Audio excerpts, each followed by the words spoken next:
ಬಂಟ್ವಾಳ ತಾಲೂಕಿನ ಸಂಗಬೆಟ್ಟು ಗ್ರಾಮದ ಬಿತ್ತಾಡಿಪಾದೆ ಎಂಬಲ್ಲಿ ಶಾಂತಿಕುಮಾರ್ ಎಂಬುವರ ಜಮೀನಿಗೆ ನೆರೆಕರೆಯ ಮನೆ ಮಂದಿ ಅಕ್ರಮ ಪ್ರವೇಶಗೈದು ಕೃಷಿ ನಾಶಪಡಿಸಿದ್ದಲ್ಲದೆ ಜೀವ ಬೆದರಿಕೆ ಹಾಕಿದ್ದ ಘಟನೆ ಸಂಭವಿಸಿದ್ದು ಈ ಬಗ್ಗೆ ಬಂಟ್ವಾಳ ಗ್ರಾಮಾಂತರ ಪೊಲೀಸ್ ಠಾಣೆಯಲ್ಲಿ ಪ್ರಕರಣ ದಾಖಲಾಗಿದೆ।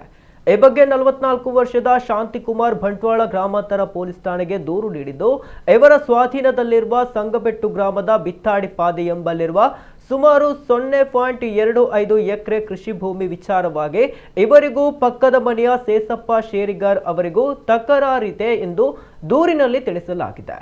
ಜುಲೈ 16ರಂದು ಬೆಳಗ್ಗೆ ತಾನು ಕೆಲಸಕ್ಕೆ ಹೋಗಿದ್ದು ಅವರ ಮಕ್ಕಳು ಶಾಲೆಗೆ ಹೋಗಿದ್ರು।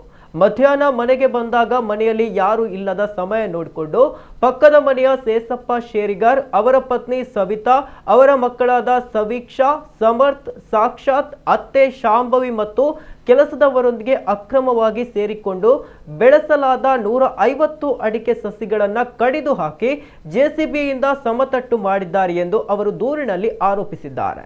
ಈ ಬಗ್ಗೆ ಪ್ರಶ್ನಿಸಿದ್ದಕ್ಕೆ ಸೇಸಪ್ಪ ಶೇರಿಗಾರ್ ಮತ್ತವರ ಮನೆಯವರು ಈ ಜಾಗ ನಮಗೆ ಸೇರಿದ್ದು ಅದಕ್ಕೆ ನಾವು ಇದರಲ್ಲಿದ್ದ ಕೃಷಿಯನ್ನ ನಾಶ ಮಾಡಿರುತ್ತೇವೆ, ನೀವುಗಳು ಧೈರ್ಯವಿದ್ದರೆ ತಡೆಯಿರಿ, ಮುಂದೆ ಬಂದರೆ ನಿಮ್ಮನ್ನ ಅಡಿಕೆ ಸಸಿ ಕಡಿದು ಹಾಕಿದಂತೆ ಕಡಿದು ಹಾಕುತ್ತೇವೆ ಎಂದು ಬೆದರಿಸಿ ಅವಾಚ್ಯ ಶಬ್ದಗಳಿಂದ ಬೈದು ಜಾಗಕ್ಕೆ ಹೋಗದಂತೆ ತಡೆದಿರುತ್ತಾರೆ।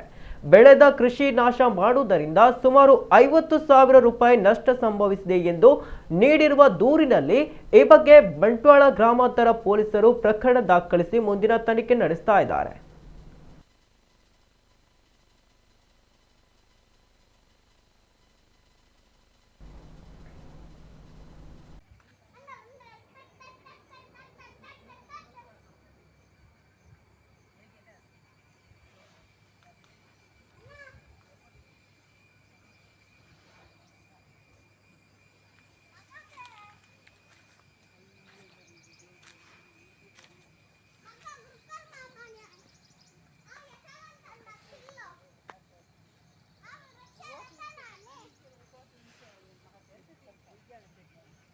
No, no, no.